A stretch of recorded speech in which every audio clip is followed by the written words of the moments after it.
बोलो जयकारा बोल मेरे श्री गुरु महाराज की जय। सभी गुरुमुख प्रेमियों से सप्रेम जय सच्चिदानंद। हमारे हृदय सम्राट श्री श्री 108 श्री परमहंस अवतार श्री प्रथम पातशाही गुरु महाराज जी ने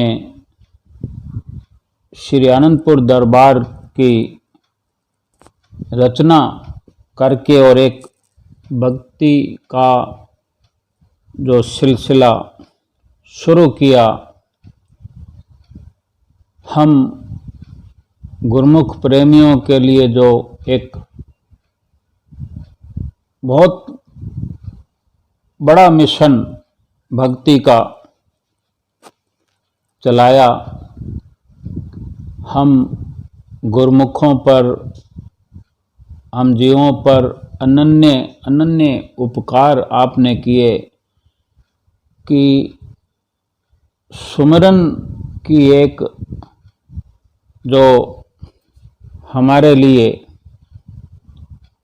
राह चलाई है। आप स्वयं बाल्यकाल में ही प्रथम पातशाही गुरु महाराज जी की ये लीला है और आप तो धूमधाम से अपनी मौज से आए थे और अपनी मौज से ही लीलाएं दिखाते रहे।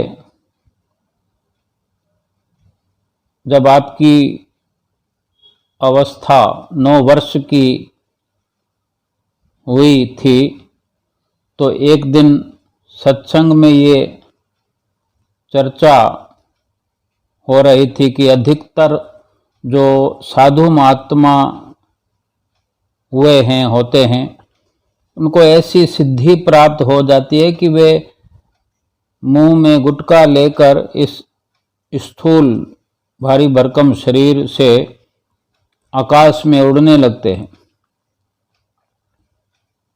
तो किसी अन्य व्यक्ति ने भी कह दिया बीच में कि गुटखा आदि कुछ नहीं होता, केवल विचार शक्ति अथवा प्राणायाम से ये सिद्धि प्राप्त हो जाती है। तो ये चर्चा आप प्रथम पातशाही गुरु महाराज जी सुन रहे थे सत्संग चर्चा में। तो ये सुनकर आपके मन में भी ये विचार आया कि क्यों ना हमें भी ऐसा प्रयत्न करना चाहिए कि अगर ऐसा मुमकिन है तो क्यों ना हम भी उड़ने लगें और जहां दिल चाहा उड़कर एक क्षण में पहुंच जाएं। फिर कदम कदम पर इस भारी शरीर का बोझ उठाने की क्या जरूरत है।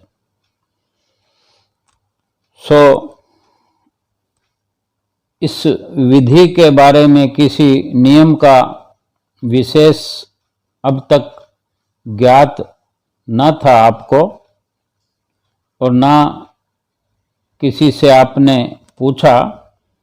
आप स्वयं ही श्वास रोक कर बैठ जाते और ये विचार करते कि उड़ जाऊं। शरीर को काबू में रखना जरूरी था, पर फिर क्या था कि थोड़े दिनों के इस प्रकार के अभ्यास से, जाने कितना अभ्यास करते थे, कुछ दिनों के अभ्यास से शरीर इस प्रकार की जो प्राणायाम श्वास रोक कर जो ये आपने विधि अपनाई, तो क्या हुआ कि थोड़े दिनों में आप 1 मंजिल मकान तक ऊपर उड़ जाते। यानी 1 मंजिल मकान समझें कि 10 फीट की ऊंचाई तो होती ही है। इतना ऊंचा शरीर के साथ उड़ जाते।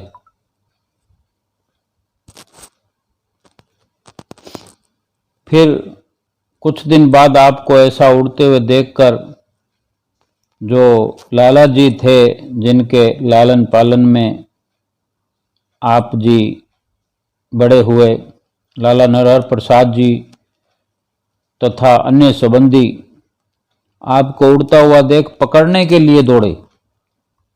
उन्होंने शोर मचाया, तब आप नीचे उतर आए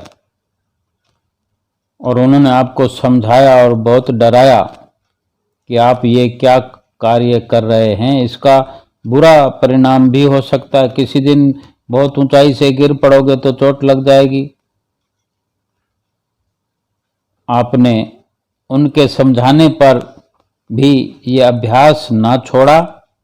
जब आपकी उड़न की सिद्धि की महिमा अन्य लोगों में फैल गई तथा साथ में लाला जी ने एक दो बार प्यार से और समझाया कि ऐसा करना ठीक नहीं, तो आपने स्वयं सोचा कि शक्तियां तो गुप्त ही रहनी चाहिए, इसकी चर्चा से शक्ति कम हो जाती है। तब आपने ये कार्य कुछ समय तक गुप्त रूप से किया। फिर इसमें अत्यधिक विशेषता ना पाकर इस प्रकार अभ्यास को धीरे धीरे छोड़ दिया और आपकी आत्मा ने ही गुरु बनकर आपको ये उपदेश दिया था। और भी कई बातें आत्मिक ज्ञान के ख्यालों में आती रहती थी।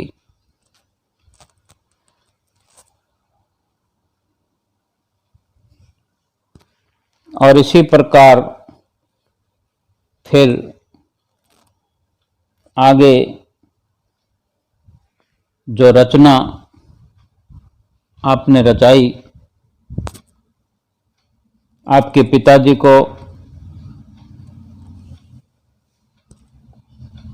जो श्री परमहंस जी केदार घाट काशी वालों से ब्रह्म विद्या का उपदेश मिला था, इसलिए श्री परमहंस जी आपके घर प्राय आते रहते थे।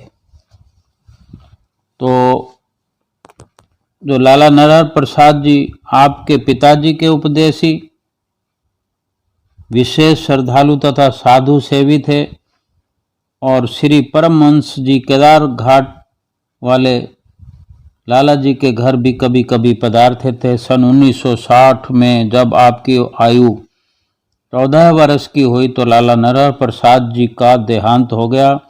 लाला जी की मृत्यु के पश्चात उनकी धर्मपत्नी के जीवित रहने तक श्री परमहंस जी केदार घाट काशी वालों का वहां आना जाना रहा। श्री परमहंस जी केदार घाट वाले भी पहुंचे हुए उच्च कोटि के संत थे। वे बड़े प्यार से श्री पहली पातशाही गुरु महाराज जी को हापू बाबा के नाम से बुलाया करते थे। सबसे पहले तो ब्रह्म ज्ञान का उपदेश तथा आध्यात्मिक लाभ आपको पहली पातशाही गुरु महाराज जी को इन्हीं महापुरुषों से हुआ। लाला नरहर प्रसाद जी की मृत्यु के बाद एक बार जब श्री परमहंस जी केदार घाट वाले आपके यहाँ पधारे तो आपने अपनी हार्दिक अभिलाषा श्री पहली पातशाही गुरु महाराज जी ने अपनी कामना श्री चरणों में उनके प्रकट की कि हमारा ख्याल तो गृहस्थ आश्रम में ना पढ़कर साधु होने का है, साधु बनने का है, आपकी क्या आज्ञा है। तो श्री परमहंस जी केदार घाट काशी वाले ने फरमाया, भाई हापू, संसार में जो काम नियम व ढंग से किया जाता है वही अच्छा होता है।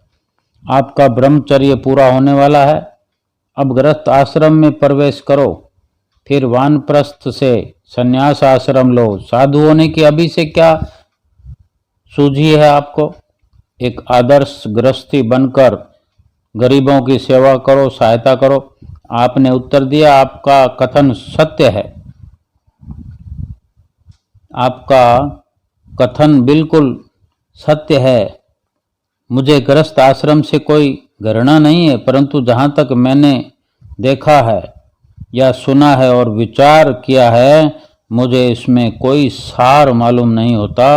मोह में फंसकर दीन दुखी बन के रहना और भगवत भजन से विमुख रहकर जन्म को व्यर्थ गंवाना। हम खुदा ख्वाही व हम दुनियाए दू, ई ख्यालस्तो मुहालस्तो जनू। यानी अर्थ है कि यदि कोई अपने मन में ये आशा रखे, ये पहली पातशाही गुरु महाराज जी ने फरमाया अपने गुरु जी के आगे अपनी इच्छा जताते हुए कि यदि कोई अपने मन में ये आशा रखता है कि मैं दुनिया के काम भी करता रहूं और मुझे ईश्वर की प्राप्ति भी हो जाए, तो इस ख्याल को दिल से निकाल दें, ये कभी नहीं हो सकता। और इसी प्रकार उन्होंने अपने गृहस्थ आश्रम का इरादा बिल्कुल त्याग कर और भजन भक्ति में लीन होकर अपने ही श्री गुरु महाराज जी की आज्ञा से उन्होंने भक्ति परमार्थ में अपने को लीन किया और धीरे धीरे अपने जन्म स्थान से चलकर कई साधनों को अपनाते हुए आगे चलकर हमारे लिए भजन और भक्ति की राह प्रशस्त की। बोलो जयकारा बोल मेरे श्री गुरु महाराज की जय।